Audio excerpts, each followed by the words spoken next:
The reason I'm here tonight is to talk about my father, Ross Emery, who in the fall of 2017 became a resident at Spring Mill Meadows. Here's a little background on our journey to ASC. I am my father's only child. Although he was born in Indiana, he lived in Southern California for most of my life. As a kid, I enjoyed spending summers with him, learning about art, seeing movies, spending time at the beach. Yeah, that's a pink wetsuit. It was the 80s after all. He loved life and he valued creativity. At times, he worked as a home designer, as a builder, as an artist, and as a landscape architect. He was very eccentric, smart, funny, and to me, he was larger than life. He was also a gay man, and he never hid that. In the early 1990s, while I was in college, he was diagnosed HIV positive. There were times that his health suffered greatly, but through his tenacity, he was able to get some early experimental medications at UCLA. His T-cell count leveled off, and after years of medication, healthy living, and sheer determination, his viral load was undetectable.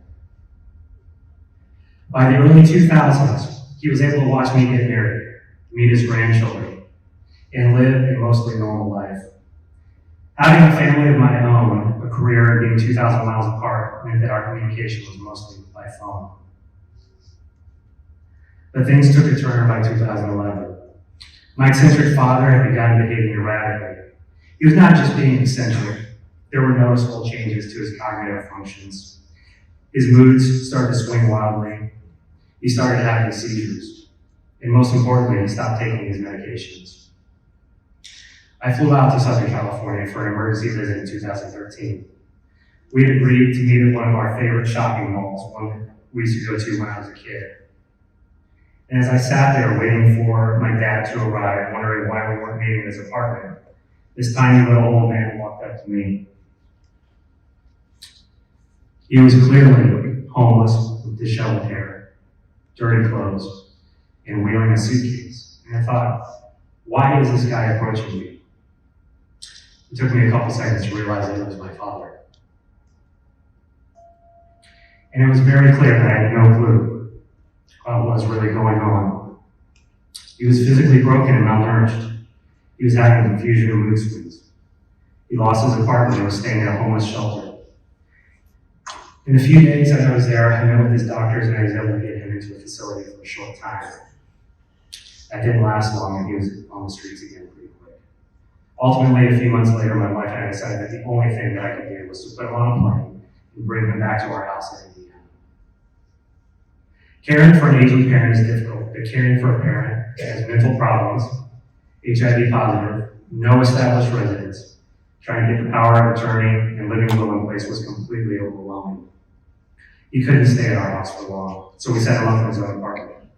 But it was clear that he couldn't live without some help and care. Through our visits with the local doctors in Indianapolis, he was diagnosed with bipolar and possible schizophrenia, was showing clear signs of dementia, and his seizures were getting worse. The years of not taking his medications were irreversible. Even when I was able to get him some in-home assistance, the stress from caring for him was taking its toll on my children, on my job, and on my marriage. Sometimes Dad would just disappear. I had to put a tracker on his phone to find him. The tipping point was in 2017. He was arrested for trespassing on a city bus for the third time. He had been ordered to stay off the bus after a particularly rough seizure, causing him to be very verbally abusive when he came through, which he didn't remember any of it. After a period of time in the Marion County Jail, the judge in the case agreed to release him if we could get him into a healthcare facility. Otherwise, he'd be transferred to the state facility in Madison, Indiana. And this is where my experience with American senior communities shifted dramatically from being hired to tell your story through the videos to becoming part of your story. Not knowing what to do, I called Sherry and explained to her what was going on. Within 10 minutes, I had a call back from the care coordinator. We did an emergency intake. Things had progressed so quickly with my father that it was hard to imagine that we were at this point with his care. Within a couple of days, he was admitted to Springville Meadows. That's him on his first day. What a difference this made in our relationship. When I went to go visit him, he was so happy. He was happy to have a safe place. He was happy to have food. He was happy to have people to talk to and tell his stories to. And for those of you that work with memory care residents, you know how those stories can go. He loved to tell his care team about writing a screenplay and entering it into the Academy Awards Amateur Screenplay Contest. That's true. But then he would tell us how Steven Spielberg called him and wanted to produce that screenplay. Not true. He always questioned the staff and wondered, where did they park my Bentley? He didn't have one, I think. And my personal favorite was when he was telling us that he was working with Michael Jackson for his last tour. Not true. For the first time in several years, I felt an incredible weight get lifted off of me. I didn't need to be the taskmaster and make the decisions anymore. I didn't need to worry about if he was going to get out and get lost anymore. I wasn't worried about getting phone calls from the police in the middle of the night saying that they had found him.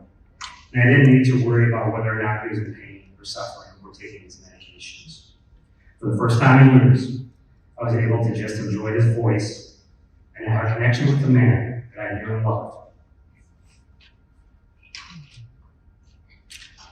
He wasn't at Springville Meadows for long. His body had been shutting down on him for a long time.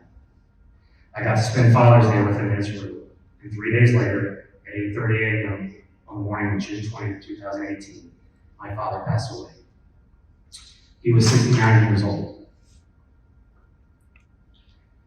And while it was something that I prepared for most of my adult life, it was still a very difficult moment, and a moment of relief. To everyone here tonight, I want to thank you for giving me an opportunity to reconnect with my father. You gave me a chance to no longer be his caregiver and to just be his son again. I know your jobs aren't always easy, but what you do really matters. They matter to me and my family. What you do for your residents and your families is so special. You take care of our parents, our grandparents, our aunts, uncles, our brothers and sisters. And you do it every day, even when those residents are sometimes at their worst. And even when we as family members are sometimes at our worst. Every single one of you, from the top down, your care, your compassion, your positivity, and your commitment to making each resident feel loved is appreciated and truly amazing. Thank you.